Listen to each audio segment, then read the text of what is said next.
Las noticias, protagonistas y tendencias del momento. César Miguel Rondón, en Conexión Radio. La voz que cuenta la historia mientras ocurre. Muy buenos días. Son las 9 en punto de la mañana de este viernes 5 de mayo del año 2023. En este momento usted está sintonizando en Conexión Radio por Éxitos 107.1 FM, la emisora del sur de Miami, territorio Éxitos. Usted también nos puede escuchar en su teléfono celular por la aplicación Actualidad Media Group. Esta aplicación usted la descarga de manera gratuita. Y si entra en www.éxitos107.com, además de escucharnos, nos puede ver. Muy buenos días. Aquí me está viendo, ¿verdad? Muy bien. ¿Cuál es mi cámara? ¿Esta o esta? Esta es. Perfecto. Muy bien. Recibo el saludo, hoy de Ana Black, querida Ana Black. ¡Épale! Saluda a ella. Alfredo Eduardo González en Toronto. María Cela Marcano nos saluda desde Caurimare, Caracas. Guillermo Lozada en Georgia. José E. de Villa en el estado Zulia. Wolfgang Graterol en Puerto La Cruz. Doña María Alicia Cifontes reporta la sintonía desde una calurosa Caracas. Enrique Romero en La Zulita, Mérida. Chere Ramos Graterol, siempre consecuente, también en Caracas.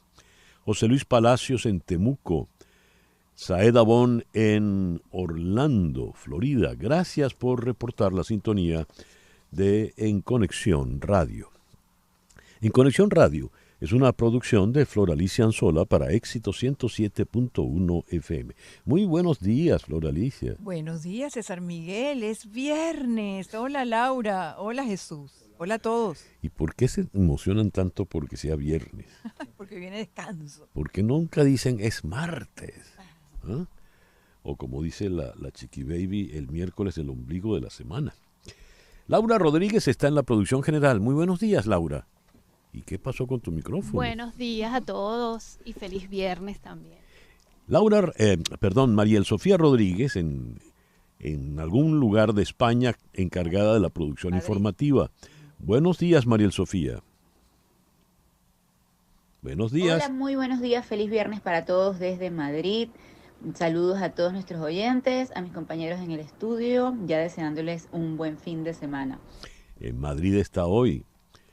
Claro, para quedarse el fin de semana en Madrid, ¿no?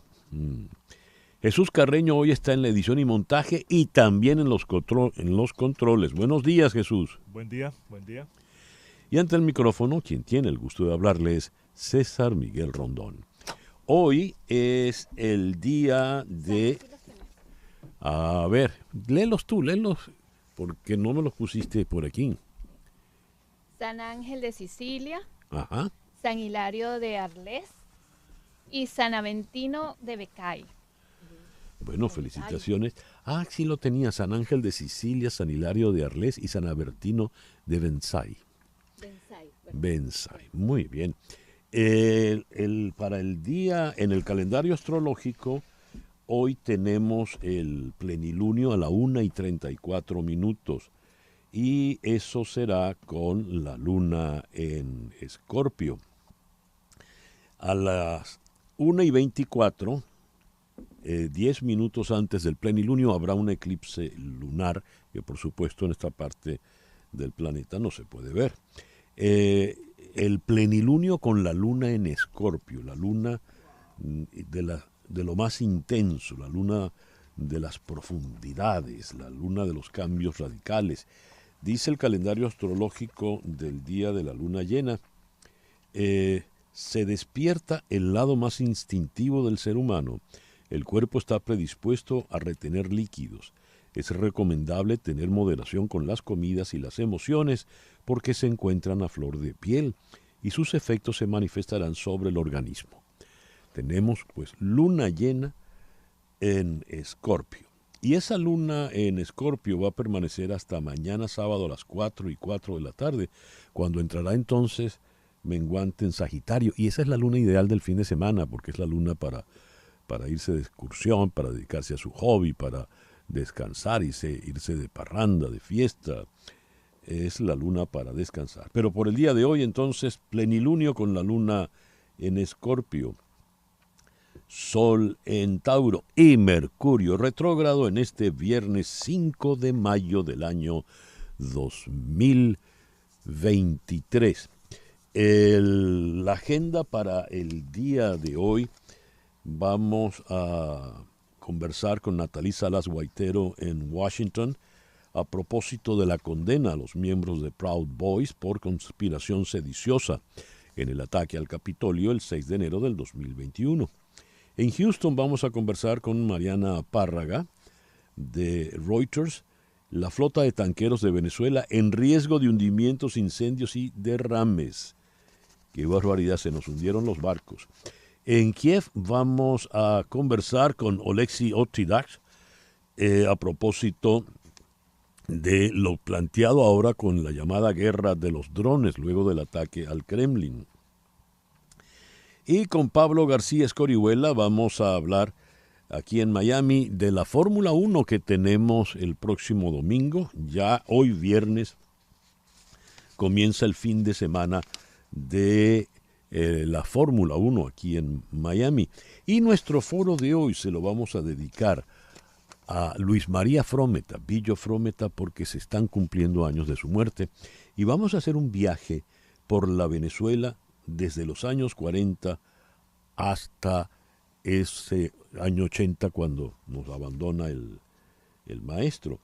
Para ello hemos invitado a la historiadora Inés Quintero, nada menos, y al cronista, musicólogo, melómano, experto en música popular, Sariel Saravia. #Billos y Venezuela, así que eso promete. Para el día de hoy tenemos que el 5 de mayo de 1818 nació Karl Marx, filósofo economista de origen judío. En 1808 Napoleón Bonaparte y Carlos IV de España firman un convenio por el que el español renunciaba a la corona a favor del francés. Y luego, en el 5 de mayo de 1821, en la isla de Santa Elena, falleció precisamente Napoleón Bonaparte. El 5 de mayo de 1904, Cy Young se convierte en el primer pitcher en lanzar un juego perfecto en la Liga Americana. El 5 de mayo de 1955, Alemania Occidental, Western Germany, obtiene plena soberanía de los 3 países que lo habían ocupado. Recordarán que después de la Guerra Mundial, Alemania fue dividida entre los aliados, Estados Unidos, Inglaterra, Francia y Rusia. Pues bien, Inglaterra, Estados Unidos y Francia le dieron plena soberanía a Alemania Occidental. La oriental quedaría en el bloque de hierro hasta el fin de la Guerra Fría. El 5 de mayo de 1958 se inaugura el Monumento a la Paz de los Niños en Hiroshima. El 5 de mayo de 1965 se da la primera llegada a gran escala de unidades del ejército de Estados Unidos en Vietnam del Sur. El 5 de mayo de 1990, Juan Pablo II inicia una nueva visita a México. 2 días después, México y la Santa Sede restablecen relaciones diplomáticas tras 130 años de ruptura. ¿Quién se iba a imaginar que un país tan católico como México tuvo 130 años sin relaciones con el Vaticano? Y ya que estamos hablando de México, hoy 5 de mayo se celebra mucho, acá sobre todo en Estados Unidos, en México no tanto, la famosa batalla de Puebla.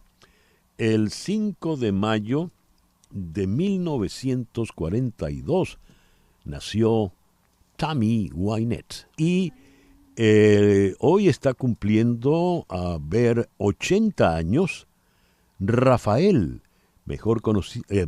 Miguel Rafael Martos Sánchez, mejor conocido como Rafael. El 5 de mayo de 1956, Elvis Presley obtiene su primer número 1 en Estados Unidos con el Heartbreak Hotel.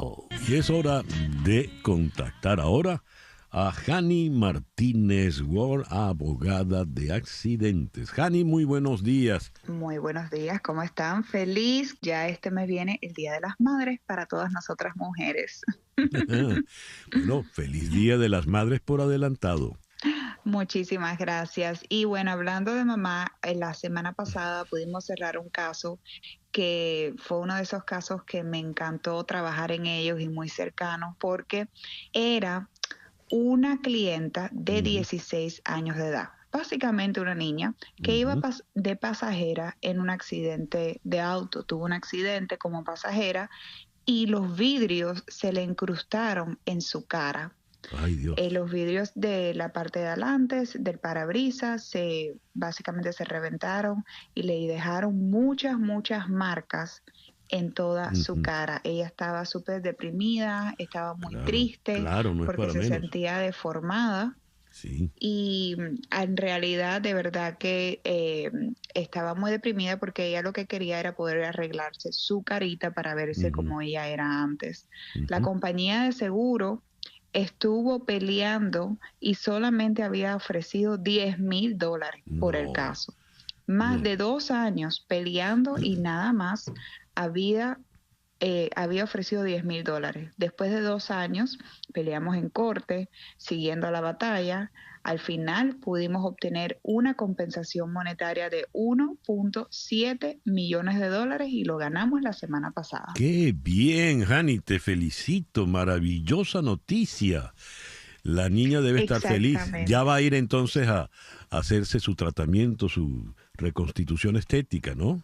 Exactamente, ella estaba muy contenta porque ella una niña de 16 años no se enfocaba en los dolores, en la espalda, en el cuello, tenía problemas para enfocarse, para estudiar, debido a que no podía estar más de 1 hora mirando un libro hacia abajo por problemas en el cuello, pero ella nada más se enfocaba en su carita y le pudimos hacer su sueño realidad, que ahora va a tener el dinero y los láser para poder arreglarse su cara y verse linda como ella era antes. Por eso, querido oyente, usted debe tener este teléfono en la memoria de su celular, 855-DOLOR55. 855-DOLOR55, que equivale a 855-365-6755. Repito, 855-365-6755. Maravillosa noticia, Jani, de verdad te felicito, un gran éxito. Muchísimas gracias, y eso es lo que hacemos para nuestros clientes, pelear para la máxima compensación monetaria que nuestros clientes se merecen. Jani Martínez Ward es abogada de accidentes. Repito el teléfono, 855-DOLOR55, que equivale a 855-365-6755. Gracias, Jani. Muchísimas gracias. El editorial con César Miguel Rondón. En Venezuela tenemos una expresión para definir esa circunstancia cuando alguien habla por hablar o habla sin conocimiento de causa. Lo llamamos paja. Fulano de tal está hablando paja. Es decir, nada de lo que está diciendo tiene real consecuencia con la realidad. Me vino esta expresión a la memoria escuchando una intervención reciente de Gustavo Petro, presidente de Colombia. El señor Petro hablaba de cómo Venezuela era un país que producía envidia en Colombia. Una pobre familia colombiana tenía que ver con envidia a esos venezolanos que tenían, Petro Dixit, el per cápita más alto del mundo en consumo de whisky. Dijo el señor Petro, los venezolanos tenían una vida sabrosa.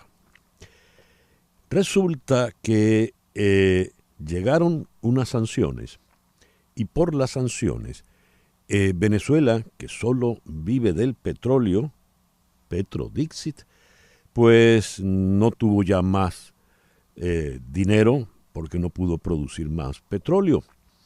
Y entonces no había comida para importar, porque en Venezuela no hay comida, todo se importa desde afuera. La visión del señor Petro es que Venezuela es tan solo, por ejemplo, un pozo de petróleo. Y todo esto por culpa de las sanciones. Dijo el señor Petro en esa intervención que cuando los venezolanos cruzan la frontera desesperados, no dicen, me vine porque odio a Maduro, me vine porque tengo hambre y no temer. Y todo vuelve el señor Petro por culpa de las sanciones. Algunos venezolanos se quedan en Colombia, otros entran en la selva del Darién, que, según el experto Petro, en cuestiones ambientales, tiene la mayor biodiversidad de todo el planeta. Es tan intrincada la selva del Darién que ni siquiera la guerrilla colombiana ha osado meterse allí. Y de guerrilla el señor Petro sabe. Pues bien, los venezolanos que entran allí van después a subir por Centroamérica entre penurias, para cruzar todo México con más penurias y llegar a Estados Unidos donde, dijo textualmente el señor Petro, les espera o una ametralladora o un campo de concentración aquí en territorio de Estados Unidos. Y todo por culpa de las sanciones. Señor Petro, Venezuela es bastante más que un pozo de petróleo. Y si bien las sanciones han hecho daño, son sanciones muy recientes. El chavismo, esa revolución que a usted tanto le gusta, tiene más de 20 y tantos años en el poder. Y en los 10 años que tiene en el poder el señor Nicolás Maduro, la penuria se ha acentuado de una manera increíble.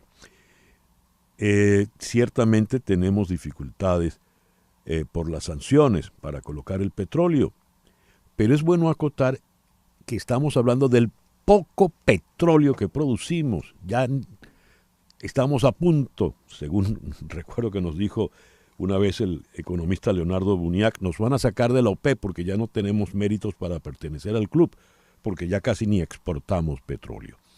De manera tal de que esos señores que usted admira mal manejaron la industria petrolera venezolana y PDVSA, de ser de las 3 más importantes empresas del mundo, pues ya ni siquiera figura o está al nivel de la ambulancia, para decirlo de manera hípica. Y la inseguridad alimentaria viene desde mucho antes de las sanciones. De manera que, señor Petro, me temo que usted habló paja. 9:20 de la mañana, una pequeña pausa. Al regreso, las noticias de Estados Unidos, Venezuela, América Latina y el mundo. Esto es En Conexión Radio, por Éxito 107.1 FM. Una pausa y regresamos con César Miguel Rondón en Conexión Radio. Estamos en Conexión Radio. 9:22 de la mañana. Noticias de Estados Unidos con César Miguel Rondón en Conexión Radio. ProPublica informó que un donante multimillonario pagó las cuotas de la escuela privada del sobrino nieto del juez de la Corte Suprema de Justicia, Clarence Thomas, mientras que The Washington Post dijo que un cabildero conservador pagó a la esposa del juez decenas de miles de dólares por trabajos de consultoría. Historias anteriores de ProPublica detallaron los obsequios del donante a Clarence Thomas, que van desde viajes de lujo hasta estadías en centros turísticos, así como la compra de una propiedad en la que aún vive su madre. Según los códigos, el juez de la Corte Suprema de Justicia no podría recibir ninguna de estas preventas. El asesor de Seguridad Nacional, Jake Sullivan, está planteando un viaje a Arabia Saudí este fin de semana, mientras que el secretario de Estado, Antony Blinken, se prepara para una visita en junio. El viaje doble es una nueva señal de la determinación de la administración Biden para suavizar los lazos difíciles con el reino árabe. Según NBC, el expresidente Donald Trump sigue vendiendo una marca de política de nosotros contra ellos. Pero comparada con su campaña de 2016, no se trata solo de la división del partido. Desde que inició la campaña a principios de marzo, según una revisión de NBC de los discursos, entrevistas, publicaciones de video e interacciones cara a cara de Trump con los votantes, el favorito para la candidatura del Partido Republicano en 2024 ha usado el nombre del partido que busca representar de manera moderada y, por lo general, para menospreciar a otras luminarias del partido. En esencia, según asesores y aliados, Trump está volviendo a temas como contra el status quo de su exitosa candidatura a la presidencia en 2016, que reunió a los votantes para acabar con los tótems, las ortodoxias y los candidatos favoritos de ambos partidos. La policía investiga un tiroteo ocurrido en una tienda localizada en una estación de gasolina en Dania Beach, al sureste de Florida, que dejó a 2 personas muertas, incluido el autor de los disparos y un herido. La policía del condado Broward informó que el tiroteo ocurrió cerca de la medianoche de anoche en una tienda 7-Eleven, sin dar mayores detalles. Testigos de los hechos dijeron, sin embargo, a los canales de televisión hoy viernes que un hombre disparó a otro que estaba dentro de su automóvil y luego entró a la tienda gritando con el arma en la mano, diciendo que iba a matar a todo el mundo. Y ya que estamos en Florida, este es el fin de semana de la Fórmula 1. 20 conductores corren 57 vueltas alrededor del Hard Rock Stadium, sorteando curvas cerradas y rectas de máxima velocidad.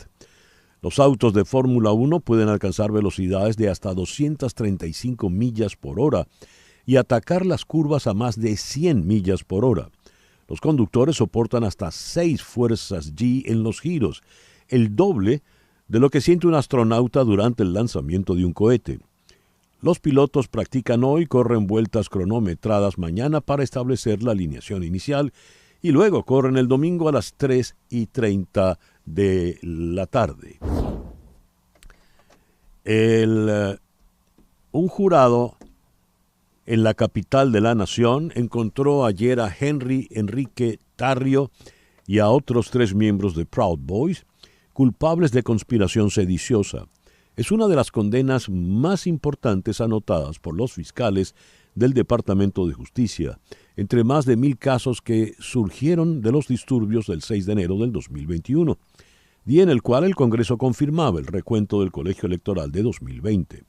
Tarrio, de 29 años, y sus asociados podrían recibir una sentencia de hasta 20 años de prisión.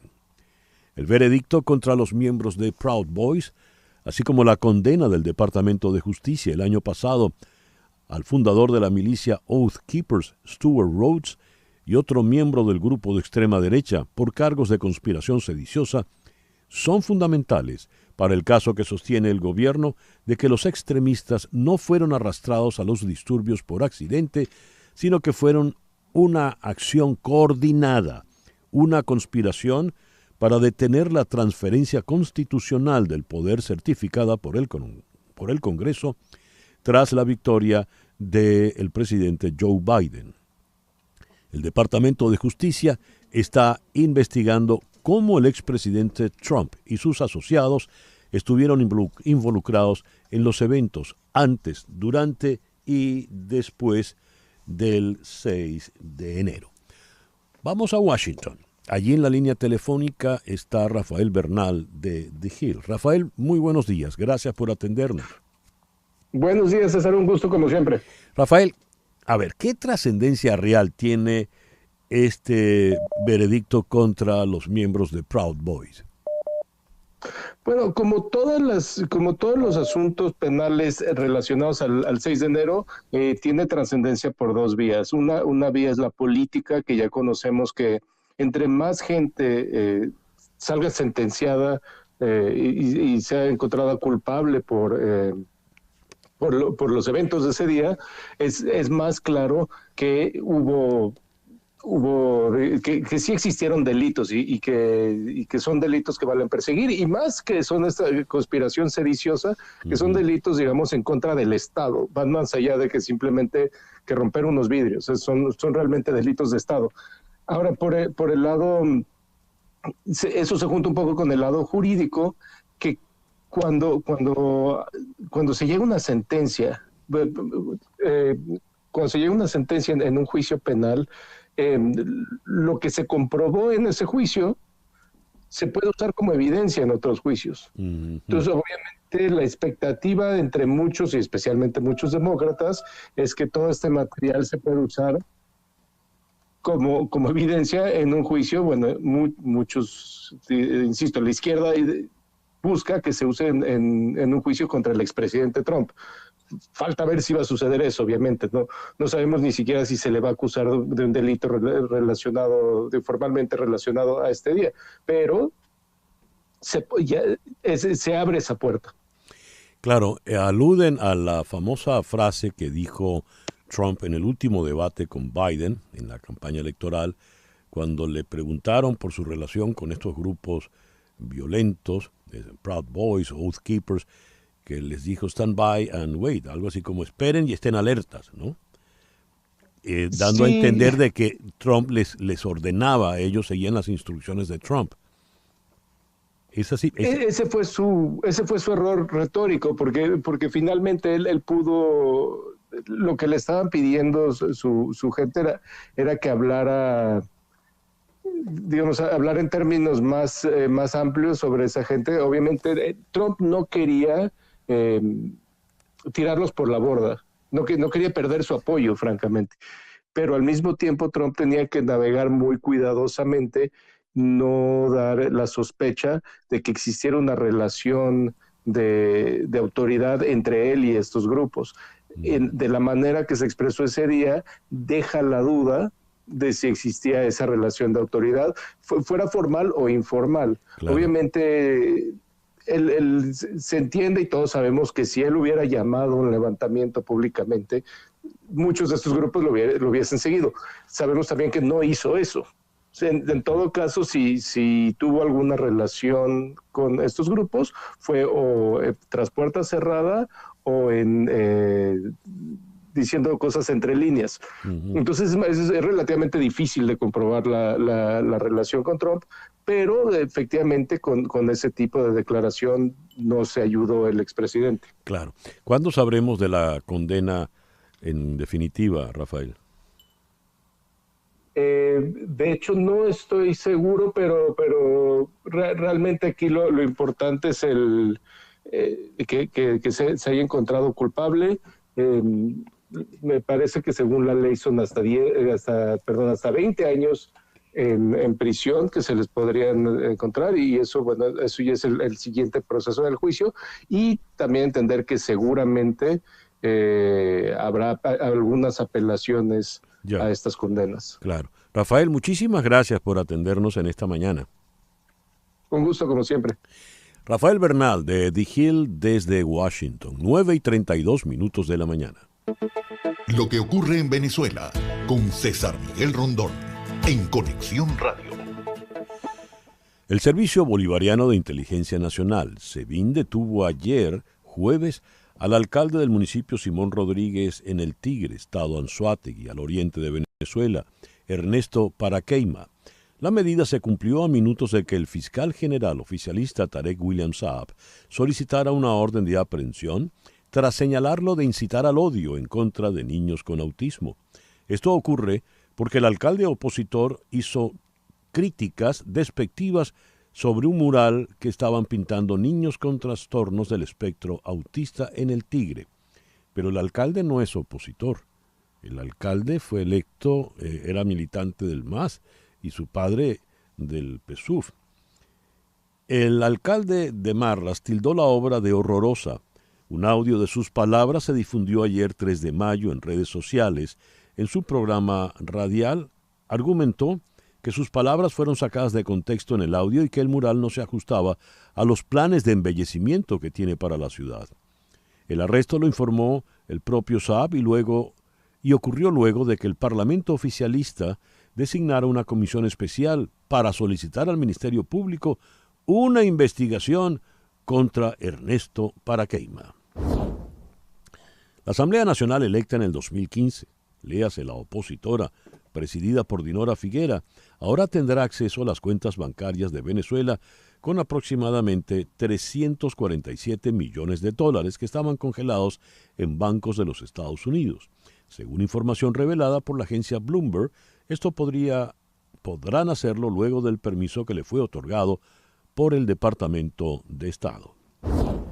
La afirmación generalizada de que los migrantes venezolanos y haitianos son los culpables de la criminalidad en Perú, como recientemente afirmó la presidenta de ese país, Dina Boluarte, no se sostiene, según datos oficiales y fuentes consultadas por la agencia EFE. Para contextualizar, la afirmación de Boluarte, si se usa como indicador de criminalidad la estadística de la población carcelaria de Perú, se puede demostrar que pese a las percepciones, los peruanos ingresan más a prisión que los migrantes, según un informe publicado en febrero por el Instituto Nacional Penitenciario del Perú. Juez de Estados Unidos ordena el decomiso definitivo del avión venezolano de Emtrasur retenido en Argentina. El avión venezolano iraní de Emtrasur permanece retenido en Argentina desde junio de 2022. Maduro asegura que era usado para el traslado de medicinas, mientras que Estados Unidos habla de terrorismo y tráfico de oro. 9:35. Lo que pasa en Latinoamérica, en Conexión Radio. En Colombia, el Consejo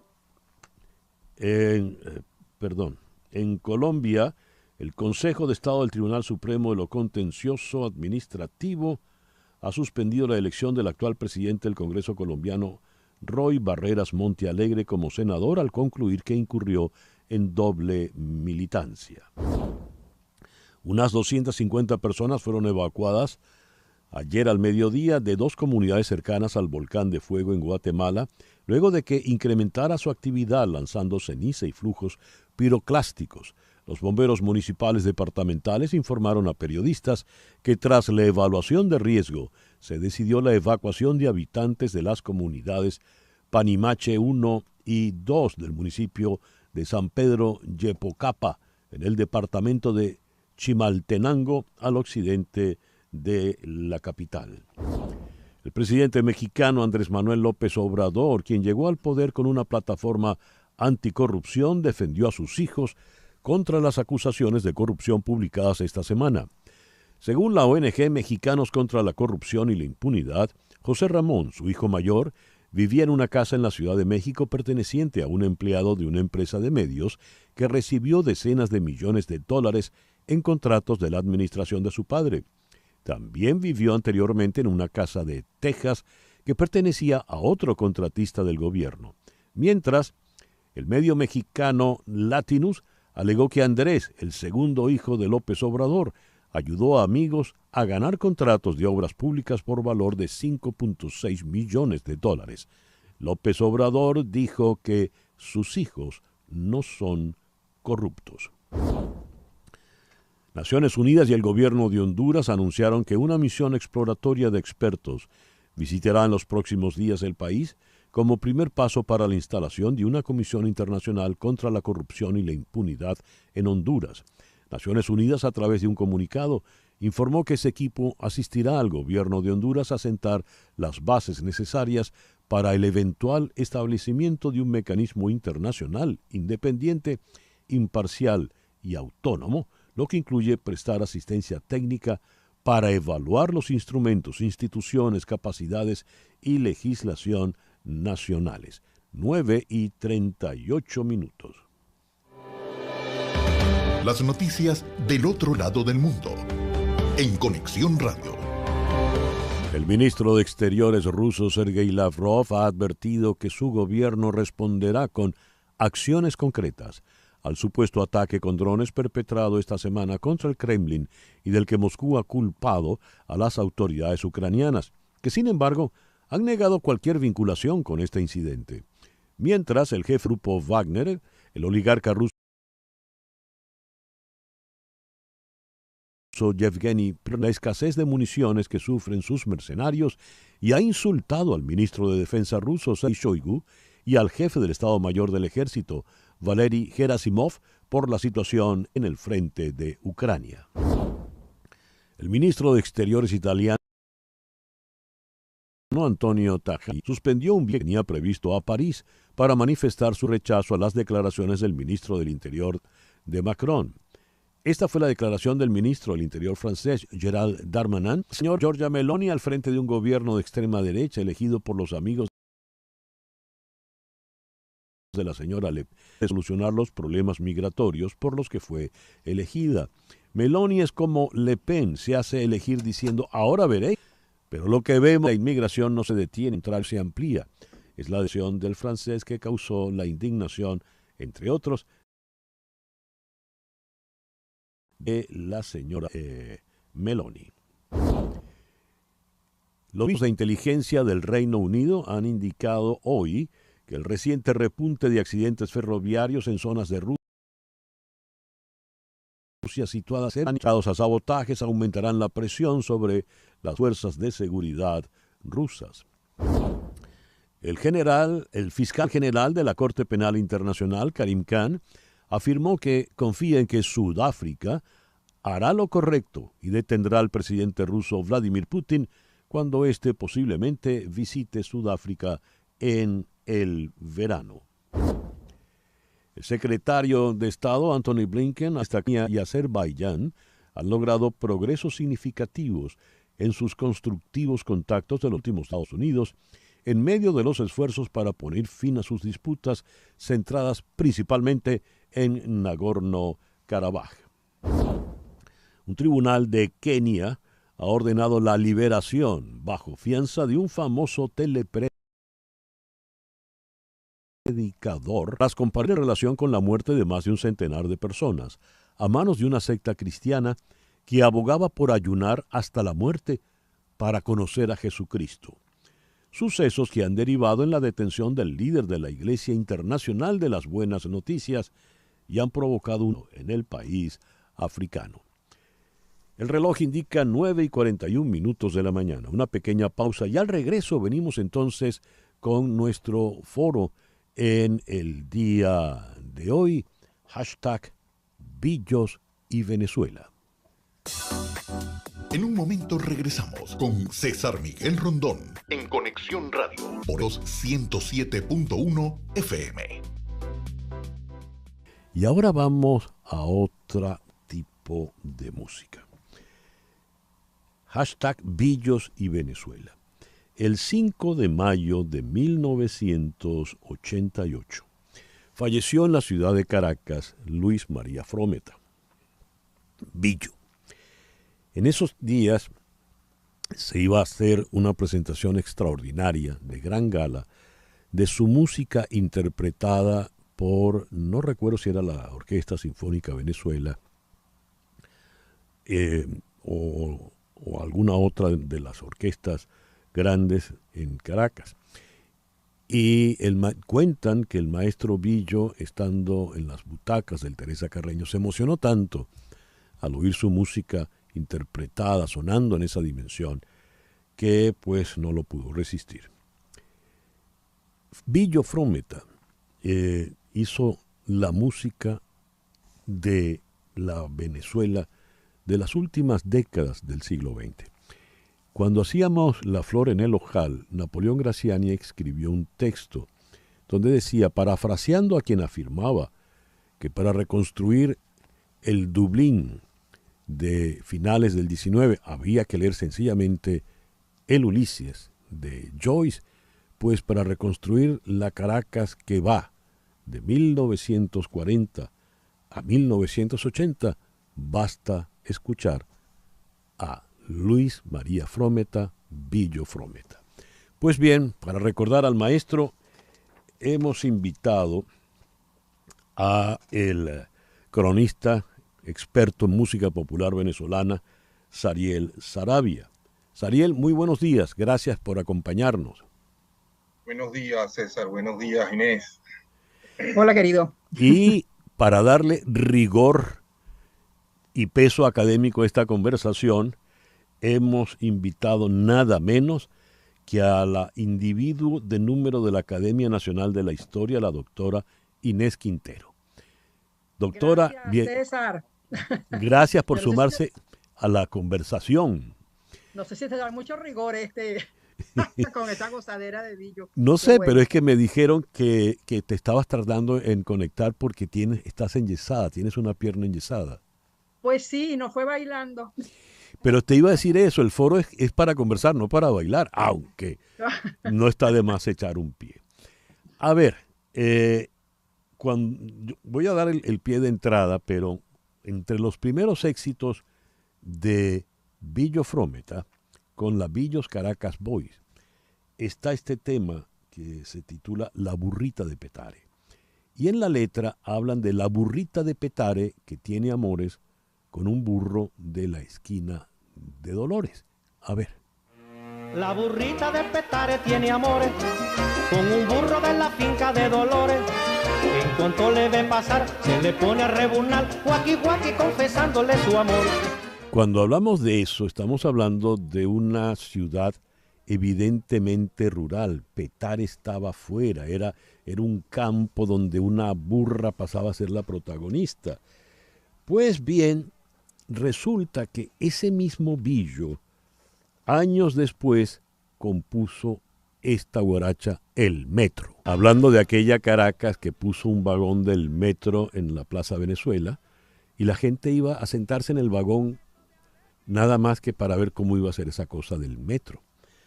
Pues bien, sirva esto para dar una idea de ese tono, de ese carácter que tuvo Billo para ser el gran cronista de la ciudad. Comencemos con Inés Quintero. Gracias, ¿verdad, César? Gracias, Ariel. Gracias a Pluralicia, a todos por esta invitación, porque, ¿verdad? Yo creo que la historia se ha ido renovando y enriqueciendo y ampliando a través de recursos extraordinarios que ahora son fuente también de la historia. Durante mucho tiempo la historia estaba concebida como un ámbito donde era solo a través de cierto tipo de elementos que uno podía construir o recrear o armar el relato de la historia. Y efectivamente, cuando pensamos en Billo, no solamente su persona y lo que fue él como testimoniante, o sea, como relator de la ciudad que le tocó vivir. Billo llega a Venezuela y llega a Caracas en 1937, 1938. Estamos hablando, como tú bien decías, César, de una Caracas que todavía estaba empezando a salir de lo que había representado el gomecismo, no solamente esas Caracas rural, sino también eso, una práctica y una vida social totalmente extraña, distinta y ajena a la actual. Y no solamente eso, sino eso, como con dinámicas sociales totalmente diferentes. Entonces, el hecho de que Billo, nada más y nada menos que se constituya la orquesta en el año 40, estamos viendo eso, la modernidad y la transformación urbana de la ciudad a través de la música y a través de las letras y a través de todo lo que significó la presencia de este recurso que tenía además, y creo que también es bien importante señalarlo, la radio como mecanismo de difusión. Porque la radio era el recurso, o sea, no teníamos el Spotify ni ninguna cosa.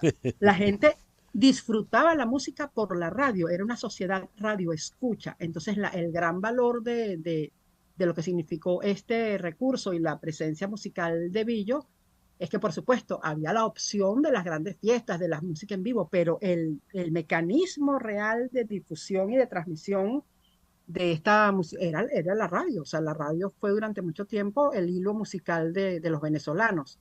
Entonces creo que también da cuenta no solamente de la historia, de la música, del espacio urbano, sino también de la manera de comunicar, que era efectivamente muy distinta a la actual, y cómo se va transformando y evolucionando, que ahorita uno se mete en cualquier red y tiene la discografía, los 100 y pico de discos, 150 discos de Billo al Sí, alcance señor. de la mano, ¿no? Sí, señor. Hablaba Inés Quintero. ¿Y qué nos dices, Ariel?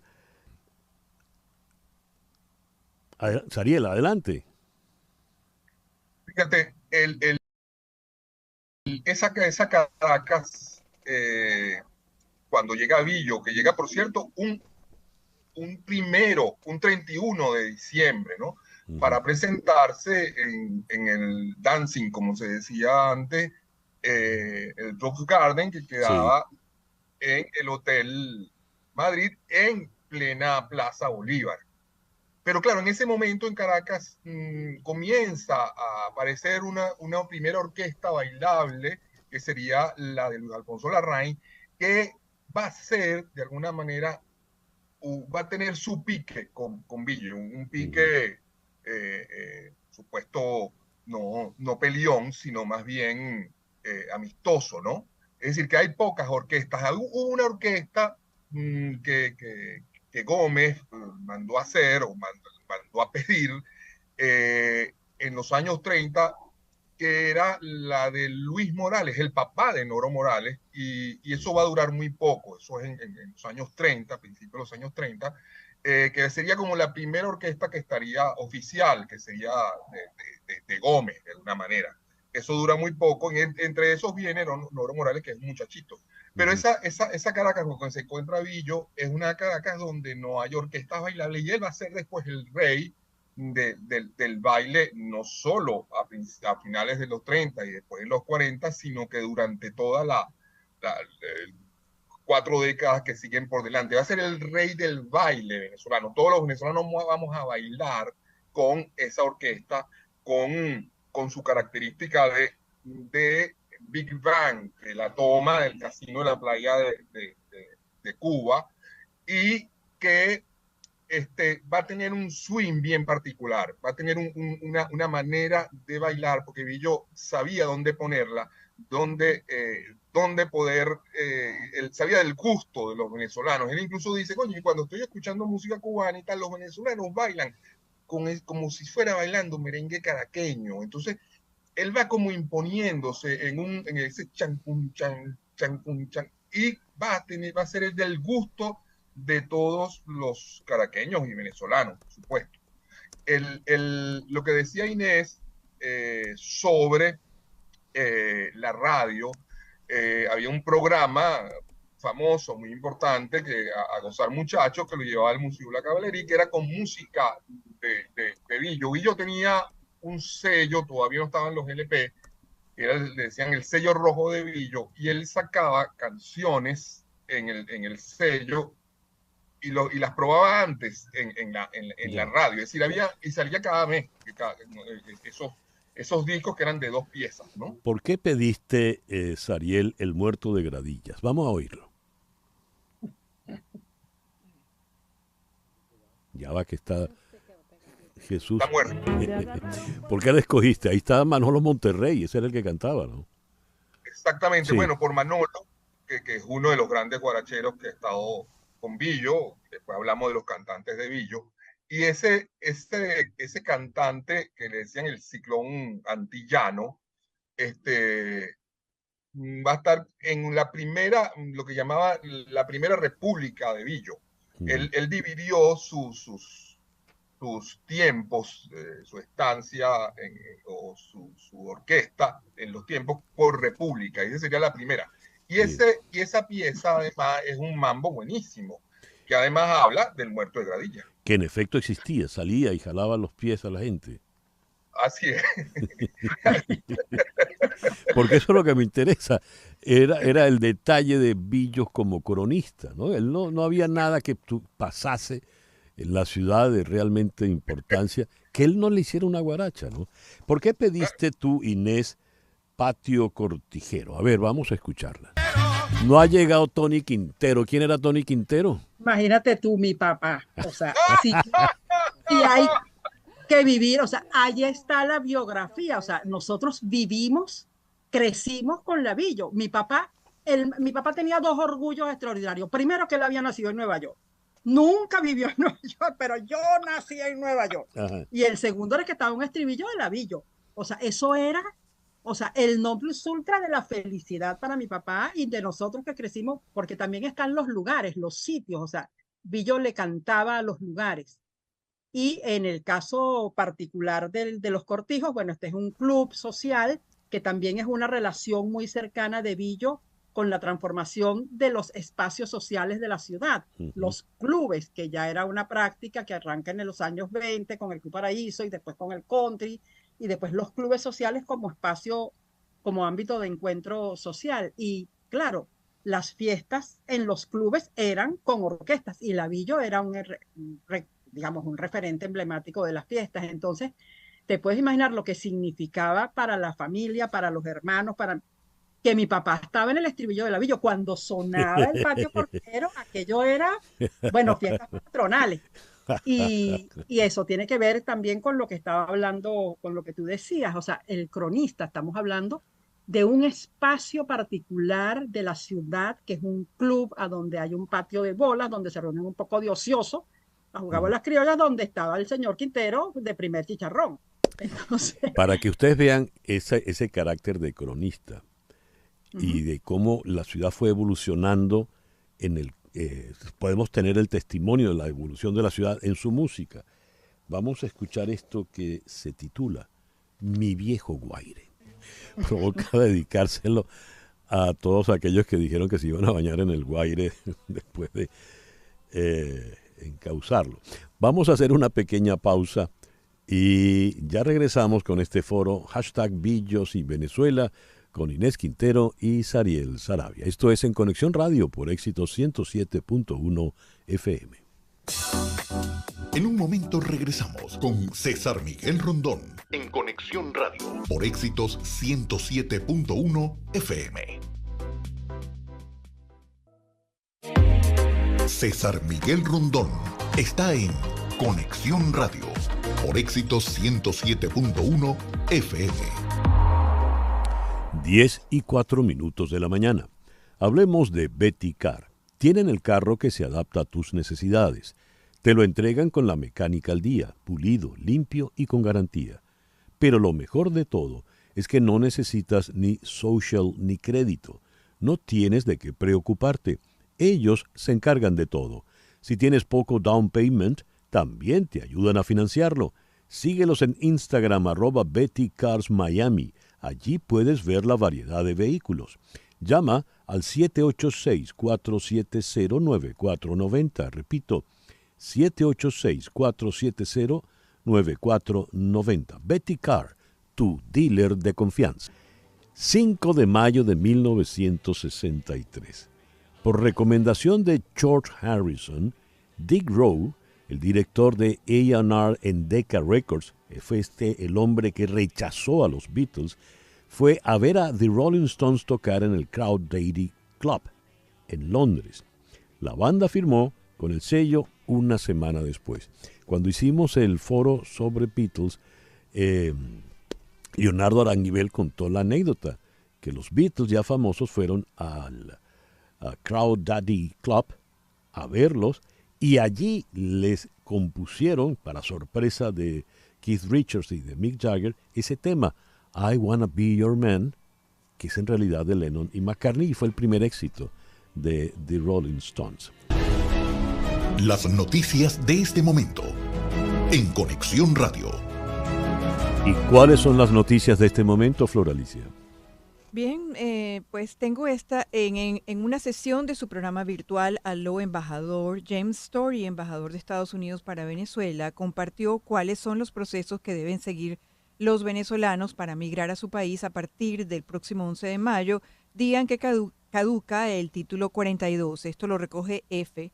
Story, acompañado de Blas Núñez Neto, subsecretario interino de Política Fronteriza e Inmigración del Departamento de Seguridad Nacional, y Juan Carlos Viloria Doria, vicepresidente de la Organización Venezolanos en Barranquilla, expresó que actualmente hay 2 vías activas, los centros de recibimiento y el parol humanitario. La semana pasada anunciamos una serie de medidas que apuntan a cambiar la estructura de incentivos para explorar las vías de inmigración lícitas y consecuencias serias para los que cruzan la frontera sin usar esas medidas, expresó el embajador. Al respecto, Stories resaltó lo siguiente: una persona que trate de ingresar a los Estados Unidos ahora mismo va a ser expulsada y va a tener un bloqueo de 5 años. No arriesguen sus vidas ni las de sus familias tratando de llegar a los Estados Unidos porque la frontera está cerrada, incluso cuando se caduque el título 42. Claro, todo esto porque ya es inminente la caducidad del título el próximo 11. Gracias, Flor Alicia. Son las 10:08 de la mañana. Regresamos a nuestro foro en el día de hoy. #Billos y Venezuela. Bueno, estamos aquí en la Venezuela militarista, en la Venezuela perejimenista, ¿no? A ver, ¿qué nos puede comentar al respecto Inés Quintero? Sí, esa canción de los cadetes que, bueno, que sobrevivió a la dictadura, que es que es lo llamativo. Son esas canciones de Billo que tienen un origen de su momento, pero que producto de la popularidad que alcanzan, dejan de estar referidas al momento político en el cual surgieron, ¿no? Esto ocurre, por ejemplo, con esa canción en particular. Yo pienso que por supuesto, es muy difícil dialogar con el tiempo sin las pasiones bueno, que el tiempo mismo va cultivando. En todo caso, obviamente, ese periodo de la década militar, que es además el periodo de las grandes celebraciones de las carnestolendas, de las grandes fiestas, de los desfiles, están asociados indefectiblemente a la orquesta, a Billo y a todo lo que eso representó. Y de alguna forma eso tuvo su factura política posteriormente, ¿no? O sea, Billo trataron de cobrarle su presencia durante la dictadura, independientemente de que su vinculación con el tiempo no está asociado a una devoción, a una presencia política. Pero sí creo que así como es un cronista de la vida social y es un cronista de los espacios, es también un cronista del momento político, porque esta canción de los cadetes hace ver lo que representó la presencia militar en la sociedad venezolana, o sea, que no es solamente un tema musical, es cómo la sociedad se vio intervenida por la militarización de los espacios.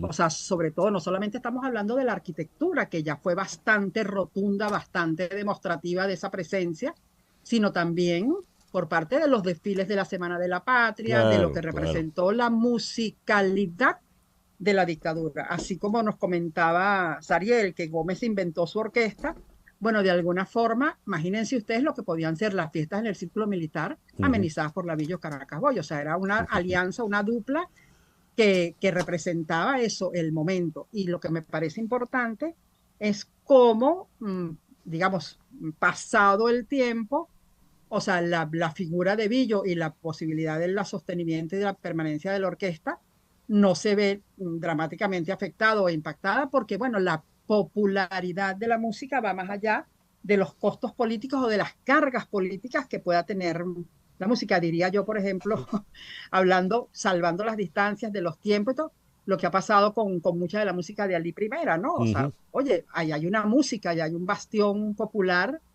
que, por supuesto, ha sido utilizado con fines políticos, pero que también está en el corazón de la música popular. Y yo creo que eso exactamente también podríamos decirlo, salvando las distancias, insisto, y todo lo que esto representa, porque no hay contenido ideológico expreso en la música de Billo, sino contenido popular. O sea, es un canto a lo popular, lo que está más expresado y que no solamente tiene que ver con a mí me llama mucho también la canción de la arepa, ¿no? O sea, ¿quién Carrizo le canta una arepa? No, bueno, allá hay la canción de la arepa. O sea, yo creo que lo que caracteriza a Billo, más allá de los momentos y los tiempos, también es captar el aspecto popular del entorno en el cual se desenvuelve como músico. Para llevar agua a tu molino, Inés, por ejemplo, está esta referencia política, que eran muy pocas las referencias puntuales. Por favor, Jesús. Era el gran Víctor Morillo, ¿no? Ese tema era para las elecciones donde compitieron Luis Herrera Campins y Luis Piñerúa Ordaz. Y allí vino la humorada, que el brujo lo que llegó a advertir era que los dos se llamaban Luis. Me gustaría oír tu comentario al respecto, Sariel, por favor. Sí, fíjate, está el tema político en Billo, el tema además que él se enfrentó de alguna manera a una dictadura, ahí sí fue más contundente, que es la de Trujillo, ¿no? De hecho, participa en alguna revuelta que nunca se dio. De hecho, el nombre de Billo Caracas Boy, que se quede aquí en Caracas, tiene que ver con que no asumió a la dictadura en cuanto al nombre que tenía que tener sus orquestas, ¿no? Y por eso es que de alguna manera lo tenemos aquí.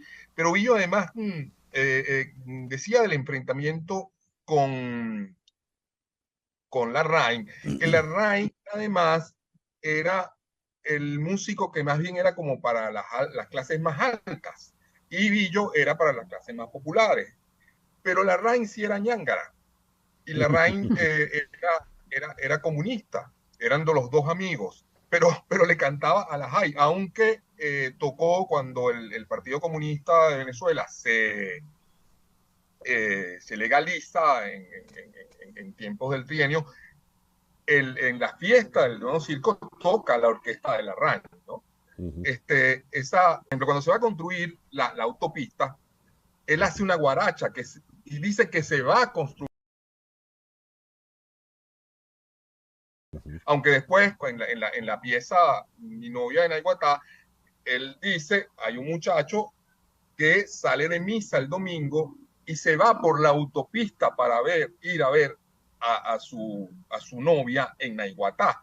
Es decir, es el trayecto, es como dicen, el espacio de ir de Caracas, siempre es de Caracas, a Naiguatá a ver a la novia. Igual hace como un censo. Hay una canción del censo que él dice que va a haber un censo y cómo va a ser ese censo, ¿no? Y habla de una cosa más popular, más mundana.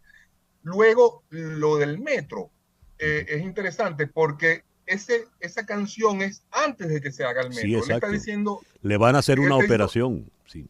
Le van a hacer una operación que le haga la barriga. Sí. Pero lo hacen en el 70 y pico.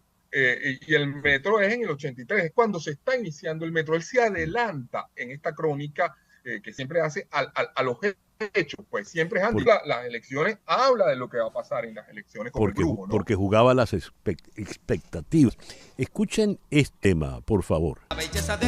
Recuerdo que se me fue la persona a la que lo comentó, o a lo mejor fue el propio Napoleón Graciani que cité antes, pero así sería el impacto de 100 años de soledad, que hasta Billo le hizo una guaracha. Me gustaría oír tu comentario al respecto, siguiendo en ese espíritu del cronista, ¿no, Inés? Sí, no, sobre todo porque, claro, 100 años de soledad es una marca indeleble de América Latina, pero también es un guiño muy particular de Billo a Colombia, que era también un mercado muy apetecido de su música. Ahora, por supuesto que cuando uno... es atrapar el momento, no solamente respecto a la circunstancia local, doméstica, sino también al momento de lo que significa 100 años de soledad para América Latina. Pero en la cosa colombiana, porque de verdad esa canción da cuenta de que se leyó el libro, o sea, que no está cantando la canción por encima, ¿no? Porque están los hechos, gracias a las mariposas amarillas y toda esa cosa que es... Mauricio Babilonia, sí. Sí, todos esos elementos. Claro, Aureliano y Remedios, o sea, ahí está todo el mundo. Pero fíjate que eso del guiño con Colombia también está esa canción de Santa Marta, Marrakech y Barcarena, o sea, que es otro ícono digamos, de la costa colombiana y de lo que une a Venezuela con Colombia, ¿no? Que yo creo que también hay esa sensibilidad de tener presente esos vínculos, pensando además, adicionalmente, lo que fue representando progresivamente la presencia colombiana en Venezuela, ¿no? Por supuesto. Porque le está cantando no solamente a Colombia, a García Márquez, a 100 años de soledad, sino a un público popular que ha nutrido, y entonces está hablando también de un proceso social, que es la crecientísima y masiva y determinante presencia colombiana en Venezuela, que es llamativo que está mucho más esa presencia colombiana que la propia dominicana, aunque el merengue con toda su inspiración, pero eso no hay, creo que muy contadas excepciones, una música referida expresamente a su terruño, ¿no? No. Está más presente Colombia y por supuesto la vida venezolana, ¿no? Que es muy centrada en Caracas, pero que también tiene guiños con otras regiones, por ejemplo, Valencia o otros sitios de Valencia Venezuela señorial, ¿cómo no? Dentro de su música, ¿no? Maracaibo. Claro. Para Maracaibo me voy. Se decía que la mejor orquesta del Caribe de Colombia era la Billo Caracas Boys. decían los colombianos, pues, incluso llegaba hasta Cali, pues para el otro lado. Sí. Porque claro, sí, hay un apego a eso, y que luego también con su otro contendor de manera amena, que va a tener, que son los melódicos, Renato Capriles. también se va. Sí, es una orquesta hecha por Billo de alguna manera, es casi su orquesta. Además, los primeros arreglos son de Billo, de todas las piezas, y los melódicos van a seguir con esa onda también de porro, de cumbia, etcétera, que van a abrazar a Colombia, ¿no? Escuchemos esto un segundo, a ver. Magallanes tenía unos fanáticos muy establecidos.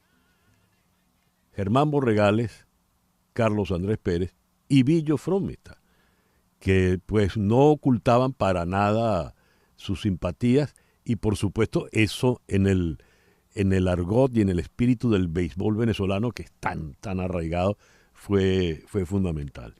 Son las 10:20 y esta conversa tiene que ir terminando. Así que me gustaría oír una última reflexión. Voy a dejar primero a Sariel y después a la académica, porque los académicos son los que tienen autoridad para cerrar los eventos. Sariel, por favor. Sí, bueno, estamos ante, por cierto, ese es uno de los grandes errores de Billo, ese último final de dedicarle a Magallanes. ¿Qué es eso? Queda muy mal el maestro Billo en ese caso. Hay unas piezas incluso anterior a las que conocimos en voces como la de Cheo García, que sería otro guarachero, donde habla de Chucho Ramos, de los peloteros de la época. Pero es justamente eso, es el tipo que puso a bailar, la orquesta que puso a bailar a Venezuela durante 40 años, y digo más porque todavía lo bailamos. Sí, señor. Y es el gran cronista de Caracas, en todo caso, de lo que está sucediendo. Él cuenta su historia a su manera. Él refleja lo que está viendo. Y como ningún otro músico, aún hoy en día, ha hablado tanto de Caracas y ha contado lo que sucede en Caracas. Sí. Inés. No, gracias, ¿verdad? Yo creo que allí el cronista es un cronista, por supuesto, de los hechos, pero también, y me parece que es lo más importante, de la vida social. Yo creo que es muy difícil tener fuentes y saber y poder reconstruir la sociabilidad de los venezolanos, y en particular la sociabilidad caraqueña, pero yo creo que también la música de Billo y sus contenidos y todo lo que eso representó, y la dedicación a ciertas fiestas en particular, te permite efectivamente hacer una línea de reflexión y de construcción de la sociabilidad del club, del baile, de la música como un recurso de sociabilidad dedicado además a las grandes fiestas, o sea, por ejemplo, la fiesta navideña, la fiesta del carnaval, eso, cuáles eran los espacios de encuentro de nuestra sociedad en código celebratorio. Entonces yo creo que también eso es un cronista de la celebración, de qué celebra el venezolano, qué reúne al venezolano y por qué baila el venezolano. Yo creo que eso lo tenemos, y eso, como dice, nadie te quita lo bailado. Yo creo que Billo es expresión de ese refrán tan decidor de nosotros. Estamos en esto, pero nadie te quita lo bailado. Ahí estaba Floralista. Y ahí está su famoso canto a Caracas. Muchísimas gracias, Sariel, por habernos acompañado, Sariel Saravia, y muchísimas gracias, queridísima Inés, por estar con nosotros. Muchas gracias a ti. Gracias, Floralicia. Encantada esta bailadita con yeso. Aquí estaba en la silla. Chaca, chaca, chaca, chaca. En tus 15 años. Así es. Sí. Sariel Saravia es un cronista de la música popular y la académica, miembro de número de la Academia de la Historia, Inés Quintero. Y es que yo quiero tanto a mi Caracas. Son las 10:24 de la mañana, una pequeña pausa, y ya regresamos en Conexión Radio por Éxito 107.1 FM en Miami. En un momento regresamos con César Miguel Rondón en Conexión Radio por Éxitos 107.1 FM.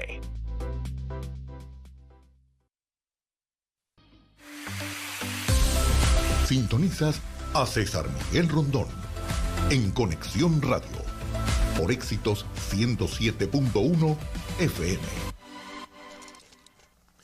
Son las 10:26 de la mañana.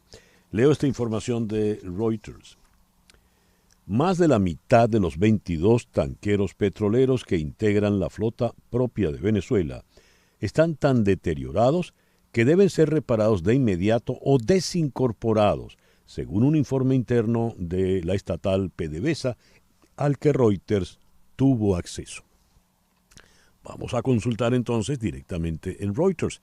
En la ciudad de Houston está la que nos brindó esta información, Mariana Párraga.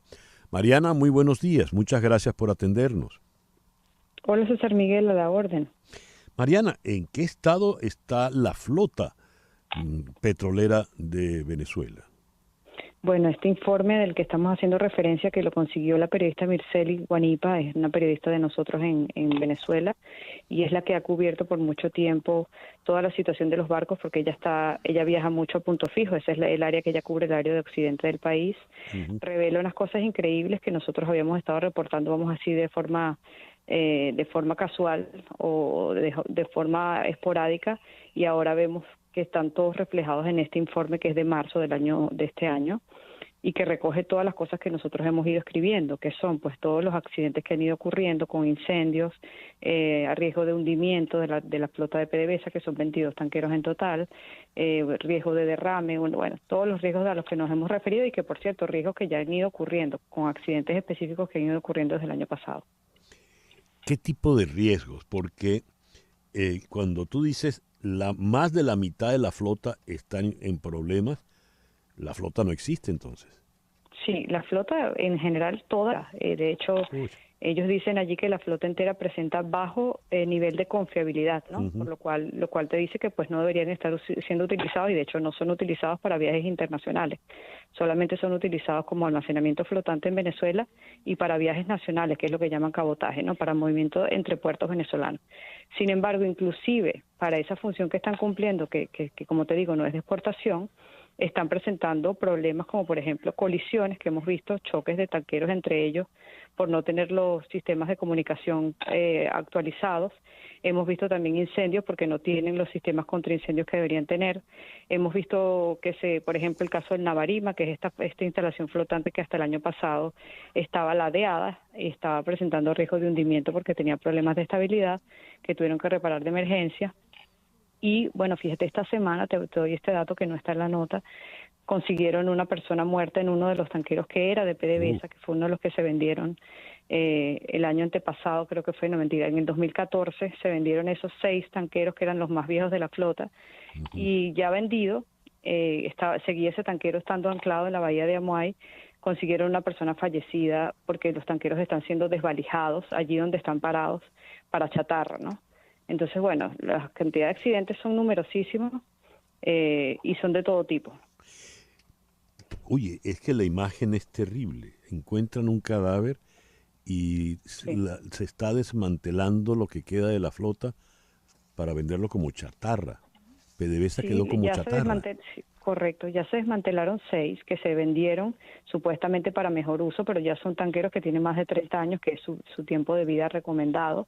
Por tanto, realmente no se han utilizado para más nada, sino que se vendieron para chatarra. Sin embargo, bueno, hay otros países que venden muchos tanqueros para chatarra. Por ejemplo, en la India eso es un negocio muy común. Se desvalijan, se venden por partes y se reciclan. De hecho, se le llama reciclaje. En Turquía también existe este negocio desde hace muchos años. Lo que pasa en Venezuela es que no se hace apropiadamente el desguace del barco como debe ser, que es sacarle las piezas una por una para su venta y luego disponer del cascarón, básicamente para reciclaje, ¿no? Eso no se hace como debe ser, sino que los barcos después de vendidos permanecen años allí anclados en el mar o sin ancla inclusive, razón por la cual se mueven de su sitio original. y pues allí se prestan para todo tipo de vandalismo, que es lo que hemos visto. Este muchacho que falleció esta semana, que lo mataron, de hecho fue un asesinato, tenía solo 19 años. Dios mío. Chatarra. Ay, ¿qué decir? ¿Qué decir? Mariana, muchísimas gracias por atendernos en la mañana de hoy. A la orden, señor Miguel. Mariana Párraga es periodista, especialista en petróleo de la agencia Reuters. Nos habló desde la ciudad de Houston. Son las 10:31 de la mañana y aquí en Telefónica tenemos a Maoli Ramírez de Betty Carr. Maoli, muy buenos días. Gracias por estar con nosotros. Maoli. No escucho a Maoli.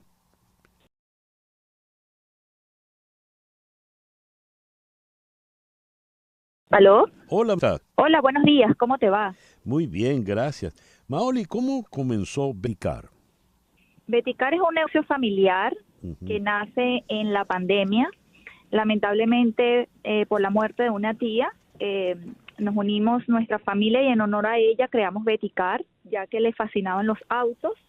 Y bueno, la llevamos siempre con nosotros cada vez que llega algún cliente y nos pregunta quién es Betty. Pues siempre será recordada por los clientes y por todos nosotros. ¿Cómo? A ver, tú dices, comenzamos en plena pandemia. Correcto. En plena pandemia cerraban los negocios. Ustedes abrieron un negocio en plena pandemia. ¿Cómo fue eso? En virtud de que muchas personas se quedaron sin empleo, la gran mayoría le tocó hacer delivery. Y bueno, la venta de autos se sumó a poder permitir a las personas que no tenían oportunidad de conseguir trabajo, entregas de delivery, pues. Por eso que comenzamos a vender autos, porque llegaban muchas personas preguntándonos si vendíamos automóviles y bueno, y creamos la idea, pues, y gracias a Dios funcionó. ¿Y antes qué hacían, Maoli? Teníamos un body shop y un rentacar. ¿Y el rentacar lo convirtieron entonces para la venta? Para la venta, continuamos con el rentacar, pero también vendemos carros. A ver, ¿y cómo funciona el negocio del carro, del vender el carro usado, pero ustedes lo dan con garantía, muy poco kilometraje? ¿Cómo obtienen estos automóviles? Bueno, los automóviles se compran en las subastas o algunos clientes nos los dejan como parte de pago cuando se van a llevar otro vehículo. Es muy fácil la compra, tenemos muchísimos bancos que le están dando oportunidades a las personas que están llegando con bajo down payment. Si tienes poco down payment, nosotros también te financiamos el down payment. Los mismos bancos te ofrecen garantías para el automóvil. Y bueno, nosotros los carros que compramos tratamos de que los carros tengan pocas millas, ya que sabemos que acá en Estados Unidos el carro no es un lujo, sino una necesidad. Entonces tratamos que nuestros vehículos estén 100% operativos y los ofrecemos con las garantías respectivas para que nuestros clientes no vayan a tener ningún problema más adelante con nuestros carros. ¿Y no hace falta tener Social Security? No hace falta. Con los bancos que contamos para financiar, ellos les dan la oportunidad a las personas que están llegando. No hace falta tener Social Security, no hace falta tener crédito. De hecho, estos bancos ya comienzan a construirte un crédito, a pesar de que no tienes social, ya comienzas a llevar un historial crediticio acá en Estados Unidos. ¿Dónde están ustedes ubicados, Maoli? Nosotros estamos ubicados en la 7272 Northwest 54 TH Street, Miami, Florida, en la 33166. Muy bien. Y tienen este teléfono 786-219-5433, ¿verdad? Y tenemos el de la oficina 786-470-9490. Muy bien. 786-470-9490. Correcto. Y pueden vernos a través de nuestra página web, que es www.bettycar.com, y a través de nuestro Instagram, que es Betty Carr Miami. Muy bien. Bueno, Betty, donde esté, debe estar muy contenta por el éxito y por el homenaje de tanto amor que le ha dedicado la familia, ¿no? Sí, muchísimas gracias, de verdad. Sé que ella, donde está orgullosa de esto y bueno, y creo que es la que más nos ayuda en los momentos difíciles. Así es, seguro que sí. Maoli, muchas gracias por atendernos en la mañana de hoy. Muchísimas gracias a ustedes, que tengan un excelente día. Y ustedes también. Maoli Ramírez de Betty Car, tu dealer de confianza. Y a las 10:36 de la mañana vamos ahora a la ciudad de Kiev, donde en la línea telefónica está el amigo, el periodista Oleksiy Oktydach. Oleksiy, muy buenos días, muy buenas tardes por allá. Hola, buenos días a todos y a todas. Oleksiy, ¿qué información manejas a esta hora sobre lo que ya se ha llamado la guerra de los drones?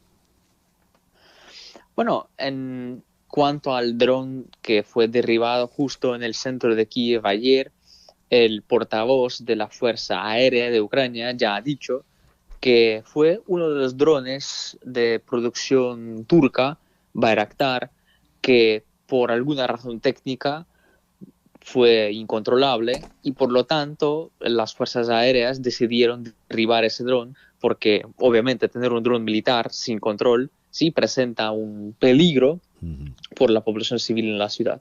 Entonces fue nada más que un accidente que es bastante típico para las condiciones bélicas cuando el equipamiento te falla por algunas razones técnicas.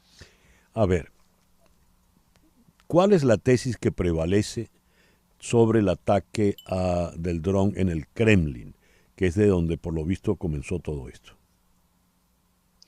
Bueno, por una parte, el gobierno de Ucrania y el mismo presidente Zelensky ha dicho que Ucrania no tiene nada que ver con aquel dron que atacó Kremlin.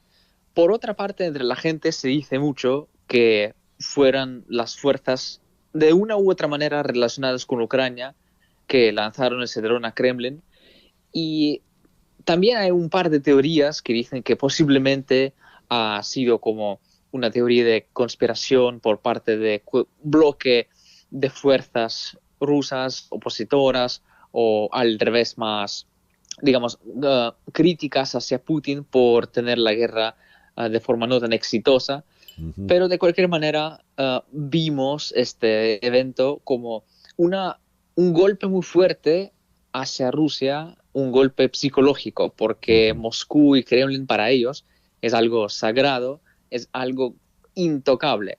Y vimos que ese dron explotó justo en la bandera de Rusia, arriba del palacio presidencial de Putin.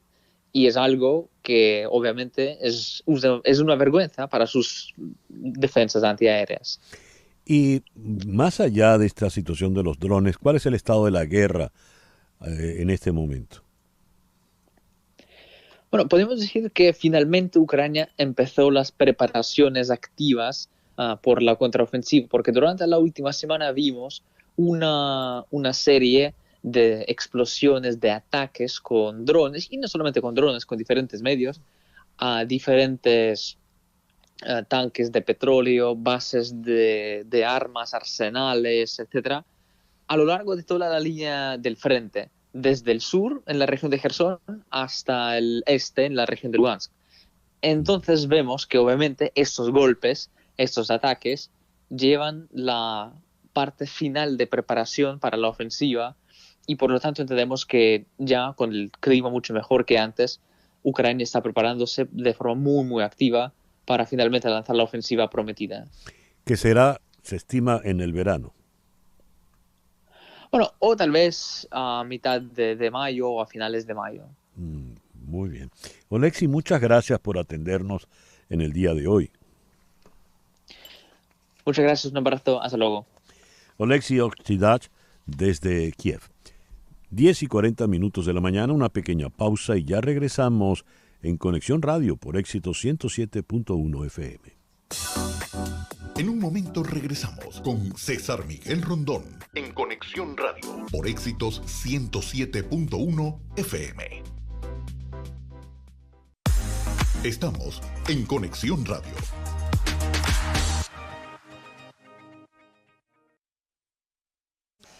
(10:45 de la mañana). Fe y Alegría celebra 68 años trabajando por la educación en Venezuela y queremos invitarte a apoyarlos comprando su rifa anual de manera virtual. Quienes quieren participar y están fuera de Venezuela deben ingresar a www.rifa.feyyalegria.org y allí pueden comprar sus tickets.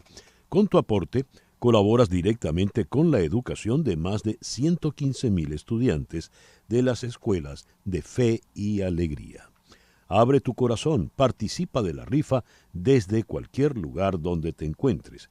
Repito, www.rifa.feyyalegria.org www.rifa.feyyalegria.org. Y este fin de semana es el fin de semana de la Fórmula 1 en Miami. ¿Qué podemos esperar? En la línea telefónica está Pablo García Escorihuela, aquí en Miami, productor de Deportes CNN. Pablo, muy buenos días. Muchísimas gracias por atendernos. Un gusto, César Miguel. Un placer estar contigo. A ver, ¿qué vamos a tener el fin de semana? Entiendo que arranca desde hoy ya toda la actividad. Efectivamente, a partir de hoy comienzan las prácticas libres del quinto Gran Premio de la temporada de Fórmula 1, que se disputa justamente acá en la ciudad de Miami, en el circuito alrededor del Hard Rock Stadium. Y es muy interesante porque es la segunda vez que se disputará este Gran Premio, que el año pasado pues llamó muchísimo la atención, no solo por el glamour de Miami, sino también porque es una pista muy técnica y compleja. Y al final de cuentas, pues Max Verstappen fue el que se llevó la victoria el año pasado y es el candidato a repetir esta temporada acá.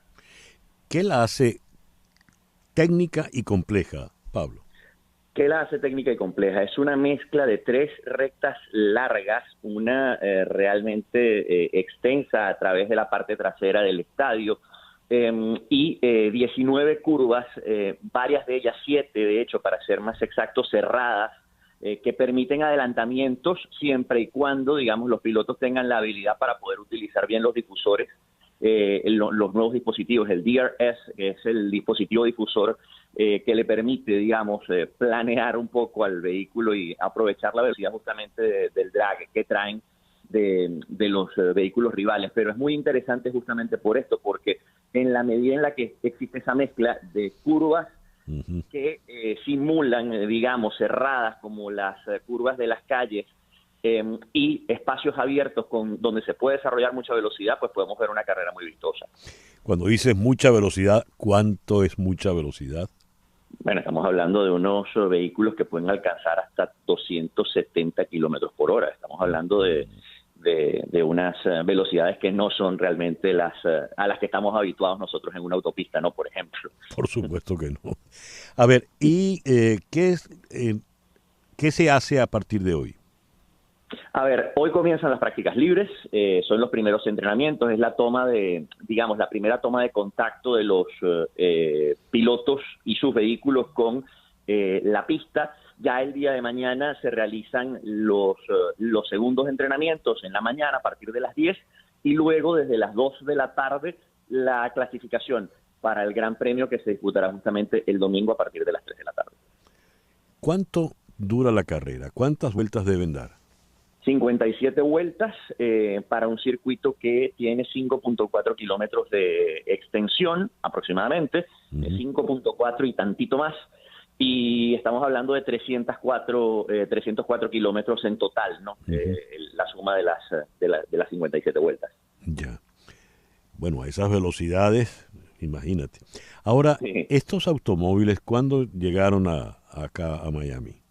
A ver, hubo una parada en Bakú, justamente en Azerbaiyán, este fin de semana, la 4ª carrera del campeonato de Fórmula 1, todo se empacó y estamos hablando de que los vehículos llegaron aquí desde el martes. Ya estaba todo el aparataje completamente montado en el Hard Rock Stadium y es solamente cosa de que los equipos, bueno, empezaran a meter sus equipos y ya están instalados en el estadio desde ayer justamente. ¿Cómo los trasladan? ¿Vienen todos juntos o cada equipo, cada escudería se encarga de su automóvil? Normalmente cada escudería se encarga de su propio traslado, más allá de que hay una evidente ayuda logística de parte de la organización, ¿no? De la Fórmula 1 en este caso, que es quien es la dueña del circo, ¿no? Que es la que monta todo el espectáculo. Pero sí, cada equipo se encarga de manejar su traslado, su hospedaje y digamos, todos se manejan de forma individual. Cada escudería trae los 2 vehículos, ¿verdad? Sí. ¿O traen más? No, normalmente traen 2 y un tercer vehículo para tenerlo en caso, digamos, de algún tipo de fallo o de problema con alguno de los carros titulares, ¿no? Por decirlo así. Y aparte de los pilotos, ¿cuánta gente supone una escudería? Por ejemplo... Hablamos de que cada escudería, si hablamos de personal técnico que está en los distintos headquarters y los que van a las carreras, están compuestos aproximadamente de 700 personas. Dios. No viajan los 700, evidentemente, a cada carrera de Fórmula 1, pero hablamos de que el personal que está en pista normalmente está entre las 50 y las 60 personas. Entre 50 y 60 personas. Bien, esto moviliza muchísimo dinero, ¿no, Pablo? Sí, absolutamente. No es solamente, estamos hablando de que Miami firmó un contrato de 10 años para ser la sede de esta competencia y se estima, el año pasado cuando se realizó la primera carrera y más o menos los números dieron por ahí, que cada año ingresarán a la ciudad aproximadamente $1.000 millones. Estamos hablando de un contrato de $10.000 millones en total para los 10 años que tiene firmado Miami la competencia, ¿no? Para hacerse de la Fórmula 1. Un cálculo por lo bajo, evidentemente, ¿no? Sí, bueno, evidentemente, pues también, obviamente esto es lo que se genera alrededor del circuito, digamos, de hotelería, de turismo, pero luego hay otra serie de movimientos alrededor de la Fórmula 1 muy asociados también a la moda, al glamour, claro. al fashion, a todo este tipo de cosas que generan otro tipo de movimientos económicos también muy importantes, ¿no? Para la ciudad. Ya. Pablo, muchísimas gracias por esta conversación tan interesante en la mañana de hoy. No, gracias a ti, César Miguel, un gusto siempre, ¿eh?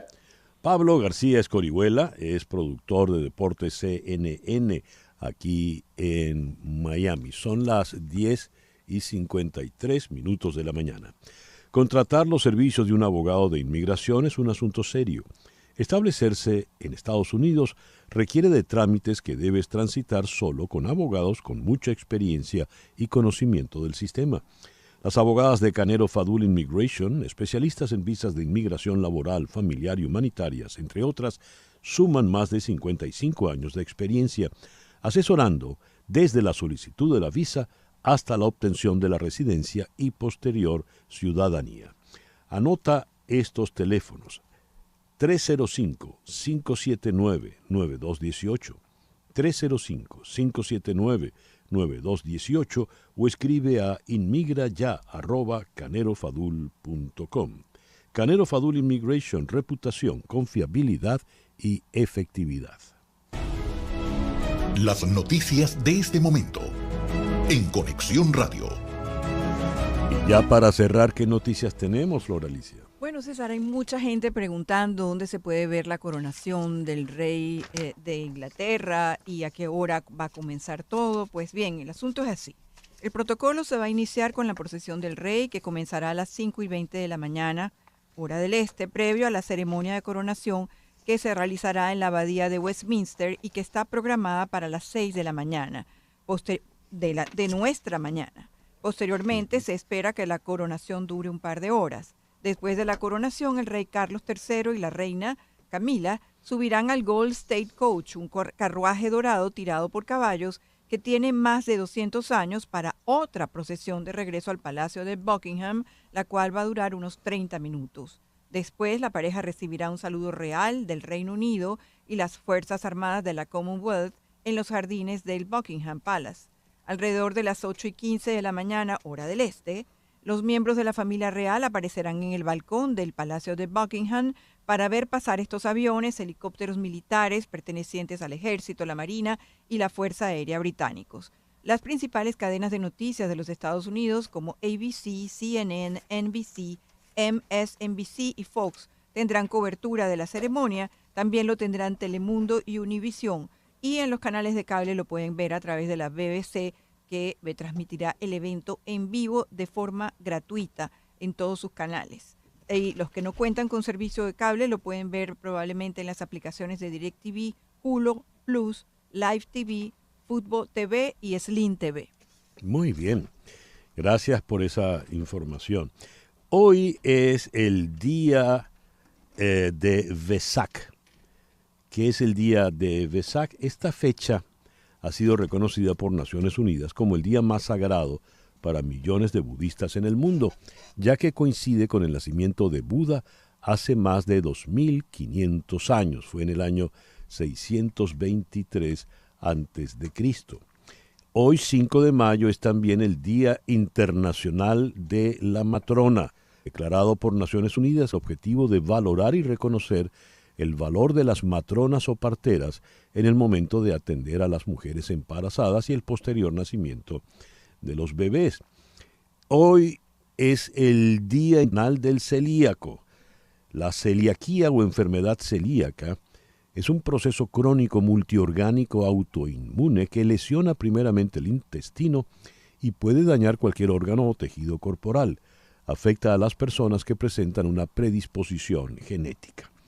Es también el Día de la Lengua Portuguesa. Bom dia a todos meus amigos. Meus parabéns. Es el Día del Patrimonio Mundial Africano y es el Día Mundial de la Higiene de las Manos. Es decir, alguien acá en Estados Unidos ponen en los baños públicos, los empleados deben lavarse las manos antes de salir. Y alguien dijo, ¿y por qué solo los empleados? Todo el mundo debe lavarse las manos antes de salir. Es el día de la hipertensión pulmonar y me llamó la atención, es el de la tuba.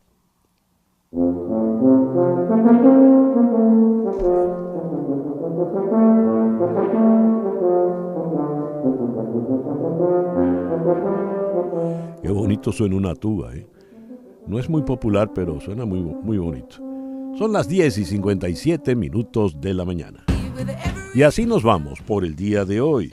En Conexión Radio es una producción de Flor Alicia Anzola para Éxito 107.1 FM, con Laura Rodríguez en la producción general, Mariel Sofía Rodríguez en la producción informativa, Jesús Carreño en la edición y montaje, Daniel Patiño en los controles y... No, Daniel Patiño no estuvo hoy. Hoy Jesús hizo todo, edición, montaje y controles. Y ante el micrófono quien tuvo el gusto de hablarles, César Miguel Rondón.